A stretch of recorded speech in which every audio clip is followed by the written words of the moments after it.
हिंदुस्तान क्या फेस करता है पाकिस्तान से वो भली भांति जानते हैं। उन्होंने अपना उदाहरण भी देते हुए कहा कि इस अफ्रीकन रीजन में, इस साहेल रीजन में जैसे अल शबाब और बाकी ऐसी संस्थाओं से चुनौती जो आतंकवाद यहां पर है,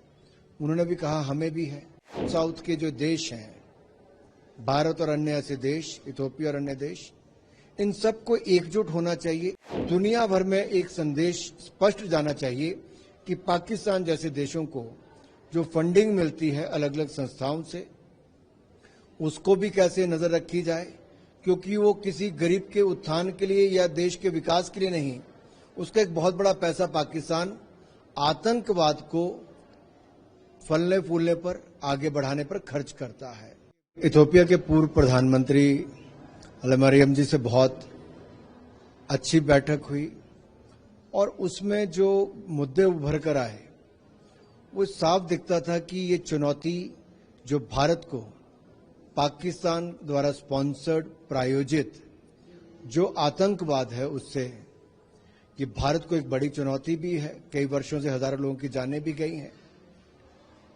और पूर्व प्रधानमंत्री जी का हिंदुस्तान में पढ़ाई भी हुई है। वर्षों से वो हिंदुस्तान में टीचर्स को रिक्रूट करने भी जाते थे। इसलिए हिंदुस्तान क्या फेस करता है पाकिस्तान से वो भली भांति जानते हैं। उन्होंने अपना उदाहरण भी देते हुए कहा कि इस अफ्रीकन रीजन में, इस साहेल रीजन में जैसे अल शबाब और बाकी ऐसी संस्थाओं से चुनौती जो आतंकवाद यहां पर है, उन्होंने भी कहा हमें भी है। तो कहीं ना कहीं साउथ के जो देश हैं, भारत और अन्य ऐसे देश, इथियोपिया और अन्य देश, इन सबको एकजुट होना चाहिए, एक स्वर में बात करनी चाहिए और टेररिज्म के मुद्दे पर दुनिया भर में एक संदेश स्पष्ट जाना चाहिए कि पाकिस्तान जैसे देशों को जो फंडिंग मिलती है अलग अलग संस्थाओं से, उसको भी कैसे नजर रखी जाए, क्योंकि वो किसी गरीब के उत्थान के लिए या देश के विकास के लिए नहीं, उसका एक बहुत बड़ा पैसा पाकिस्तान आतंकवाद को फलने फूलने पर, आगे बढ़ाने पर खर्च करता है। और एक नहीं अनेक ऐसे उदाहरण सामने आए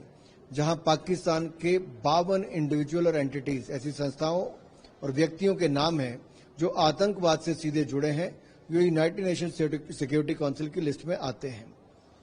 और पाकिस्तान में जो आतंकवादियों को, उनके शरीरों को पाकिस्तान के झंडे में बांधकर दफनाने का काम किया।